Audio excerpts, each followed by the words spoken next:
Bharat live में आपका हार्दिक स्वागत है। मैं हूं मोनिका सिंह। आज की खास खबरों से कराती हूं आपको रूबरू। आगामी बिहार विधानसभा चुनाव में ज्यादा से ज्यादा सीट लाने और तेजस्वी को मुख्यमंत्री बनाने का भले ही राजद दावा कर रही है, लेकिन जमीनी स्तर राजद की पोल खोलती नजर आ रही है। मोतिहारी में आयोजित किसान सम्मेलन में राजद के पूर्व मंत्री सुधाकर सिंह की जमकर किरकिरी हुई है। राजद के द्वारा आयोजित किसान सम्मेलन में किसान तो दूर, अधिकांश कार्यकर्ता और नेता भी नजर नहीं आए। राजद के सम्मेलन में बड़ा पंडाल, हजारों कुर्सियां लगी, परंतु आधी से अधिक कुर्सियां खाली दिखाई दी, जिसका वीडियो सोशल मीडिया पर जमकर वायरल हो रहा है।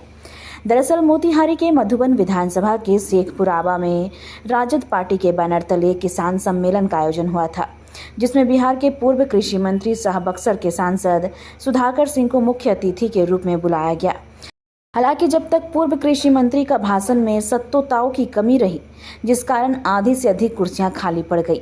मजबूरन नेताजी को खाली कुर्सियों को ही भाषण सुनाना पड़ा और किसी ने इसकी वीडियो बनाकर सोशल मीडिया पर वायरल कर दिया, जिसके बाद सोशल मीडिया पर कई तरह की चर्चाओं का बाजार गर्म है। दरअसल राजद की तरफ से किसान सम्मेलन का आयोजन किया गया था, लेकिन राजद नेता की जनसभा के दौरान भीड़ मैनेजमेंट की हवा निकल गई। पूर्व कृषि मंत्री सुधाकर सिंह के भाषण के दौरान भीड़ नदारद रही। इस दौरान मुट्ठी भर कार्यकर्ता ही मौजूद रहे। पंडाल की अधिकांश कुर्सियां कार्यकर्ता या आम लोगों के इंतजार में खाली रह गई।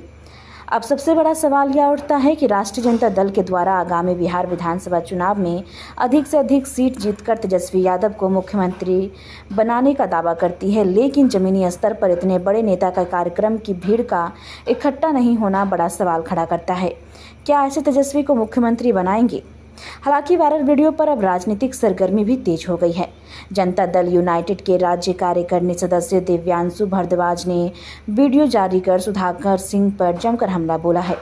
उन्होंने कहा कि चंपारण के लोगों ने पूर्व कृषि मंत्री का बहुत ही गर्मजोशी से स्वागत किया कि सभी कुर्सियां खाली रह गई। साथ ही उन्होंने कहा कि वो जिस विचारधारा से आते हैं, उनके नेता गरीबों की जमीन लिखवाकर नौकरी देने का काम करते हैं, जिससे सच है, और उन लोगों पर केस भी चल रहा है। वैसे लोगों को यहाँ चंपारण में आकर ज्ञान बांटने का कोई अधिकार ही नहीं। जब हम बिहार की सत्ता में आएंगे तो हम आर्थिक न्याय करेंगे, और आर्थिक न्याय केवल नारे तक सीमित नहीं होगा, बल्कि हम जमीनी हकीकत तक बदलने का काम करेंगे। और उन्होंने कहा था कि जब हम सत्ता में आएंगे तो मोदी ने कहा था 2 करोड़ सरकारी नौकरी देंगे। सही ना, 11 साल में नौकरी नहीं मिला भारत सरकार में, लेकिन तेजस्वी ने कहा था कि हम सरकार में आएंगे तो 10 लाख को सरकारी नौकरी देने का काम करेंगे, और 17 महीने के कार्यकाल में 5 लाख को सरकारी नौकरी देने का काम नहीं किया। वो नौकरियां सुधाकर सिंह जी जो राष्ट्रीय जनता दल के सांसद हैं बक्सर के, और चंपारण की धरती पर आके तरह तरह की बातें जो कर रहे थे, तो चंपारण के लोगों ने उनका कितने गर्मजोशी से स्वागत किया, या आप सब लोगों ने देखा ही कि कुर्सियां खाली रह गईं।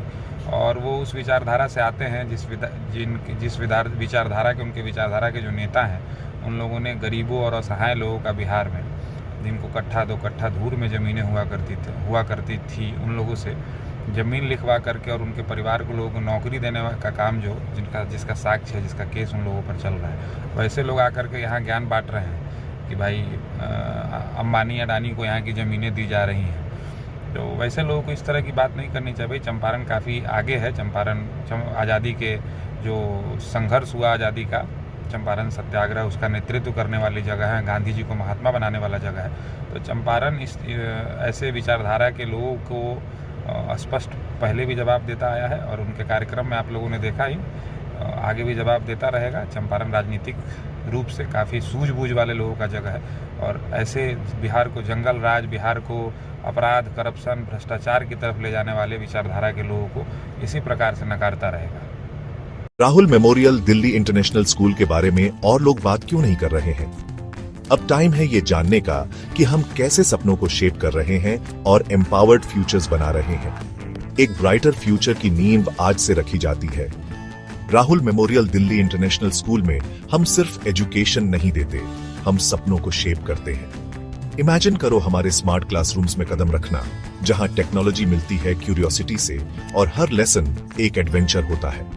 खुद को देखो हमारी मॉडर्न लाइब्रेरी में, जो ज्ञान का खजाना है जिसे डिस्कवर किया जाना बाकी है।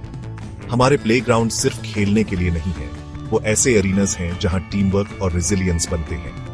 और हमारी क्रिएटिव एक्टिविटीज वो ऐसी जगहें हैं जहां इमेजिनेशन खुलकर दौड़ती है और हर स्टूडेंट को अपनी यूनिक स्पार्क मिलती है। हम मानते हैं कि हर बच्चा स्पेशल होता है। यहाँ आपको ग्रो करने, शाइन करने और ऊंची उड़ान भरने का प्लेटफॉर्म मिलता है। हमारे लिए एजुकेशन सिर्फ टेक्स्ट बुक्स और एग्जाम्स के बारे में नहीं है, ये एक एम्पावर्ड फ्यूचर बनाने के बारे में है। हम होलिस्टिक डेवलपमेंट पर फोकस करते हैं ताकि आप कॉन्फिडेंस और स्किल के साथ दुनिया का सामना करने के लिए तैयार हो। हमें ज्वाइन करें Rahul memorial Delhi international school में, जहां लर्निंग सिर्फ मार्क्स के बारे में नहीं बल्कि एक ब्राइटर एम्पावर्ड फ्यूचर की ओर एक मीनिंगफुल जर्नी है, क्योंकि यहां आपके सपनों की फाउंडेशन आज से शुरू होती है।